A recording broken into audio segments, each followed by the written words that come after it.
અમદાવાદના યુવાનોએ પણ મતદાન જાગૃતિ માટે વાતચીત કરી। ગુજરાત ફર્સ્ટની અપીલ છે કે મતદાન જરૂર કરો, મતાધિકારનો સચોટ ઉપયોગ કરી જવાબદાર નાગરિક બનો।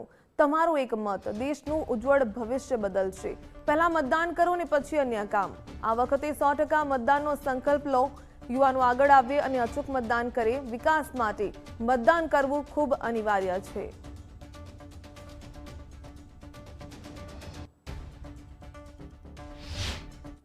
ગુજરાત ફર્સ્ટ દ્વારા તમામ જે જનતા છે, ગુજરાત ફર્સ્ટના જે દર્શકો છે, તમામને અપીલ કરવામાં આવી રહી છે કે આગામી જ્યારે સ્થાનિક સ્વરાજ્યની ચૂંટણી છે ત્યારે દરેકે પોતાનો જે મતાધિકાર છે તેનો અવશ્ય ઉપયોગ કરવો જોઈએ અને તેનું બહુ જ મહત્વ રહેલું છે, કારણ કે વિકાસ માટે એક સારા નેતાની ખૂબ જ જરૂરત હોય છે અને આ સારો નેતા તમારા એક મતથી તેનો વિજય થઈ શકે છે। આપણી સાથે કેટલાક લોકો છે, તેમની સાથે વાત કરીશું। સર, પહેલા તો આપનું નામ? પંકજ પટેલ। પંકજભાઈ, કેટલું મહત્વ છે તમારા એક મતનું? એક મતનું ઘણું મહત્વ છે।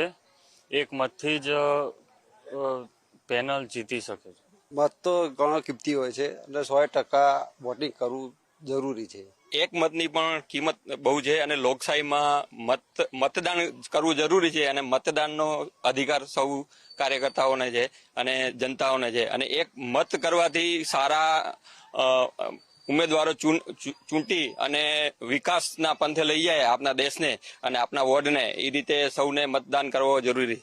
ચોક્કસ લોકશાહી પ્રક્રિયાઓમાં જ્યારે આપણે સરકાર પાસે અપેક્ષા રાખતા હોઈએ છીએ ત્યારે આપણી પણ એક મતદાર તરીકે ફરજ હોય છે કે આપણે પણ એક સારી અને પ્રજાના હિત સાથે સંકળાયેલી સરકારનું ગઠન કરવા માટે આપણા મતાધિકારનો ચોક્કસપણે ઉપયોગ કરવો જોઈએ। પ્રાચીન સમયમાં જ્યારે રાજાશાહી હતી ત્યારે આપણે પોતાના અધિકારો માટે પ્રજાએ હથિયાર ઉપાડવા પડતા હતા, વિદ્રોહ કરવા પડતા હતા। આજે લોકશાહી વ્યવસ્થામાં પ્રજા પાસે પોતાનું સૌથી મોટું હથિયાર એ મત છે। હું અપીલ કરવા માંગુ છું આ સ્થાનિક સ્વરાજની ચૂંટણી સંદર્ભે સમગ્ર ગુજરાતની જનતાને કે પોતાના મતાધિકારનો ઉપયોગ કરીએ। પ્રજાના હિત સાથે સંકળાયેલા જનપ્રતિનિધિઓને આપણે ચૂંટીને આપણે રાષ્ટ્રના વિકાસની કમાન સોંપીએ। જ્યારે અટલ બિહારીજીની સરકાર હતી અને સરદાર પટેલ હતા આપણા ભારતના બંધારણના ઘરવડિયા, એ એક મતથી હારી ગયા હતા। એક મતની કિંમત એ આપણા દેશના જે આપણા ભૂતકાળમાં જો આપણે જોઈએ તો એ આપણને ખબર પડે। મત એટલી મોટી વસ્તુ છે જે આપણને સરકારે લોકશાહીમાં સ્વતંત્ર આપણને મળ્યા પછી આપણને હક મળ્યો છે।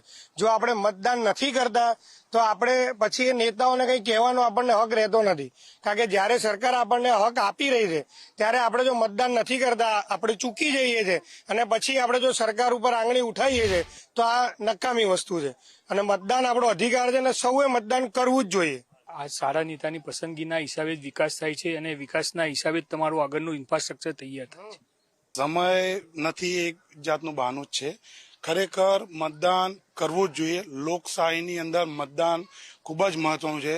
આપણે પોતે મતદાન કરીને બીજાને જો કોઈને મતદાન કરવાનું બાકી હોય એની જોડે બી ફરજિયાત મતદાન કરાવવું જ જોઈએ।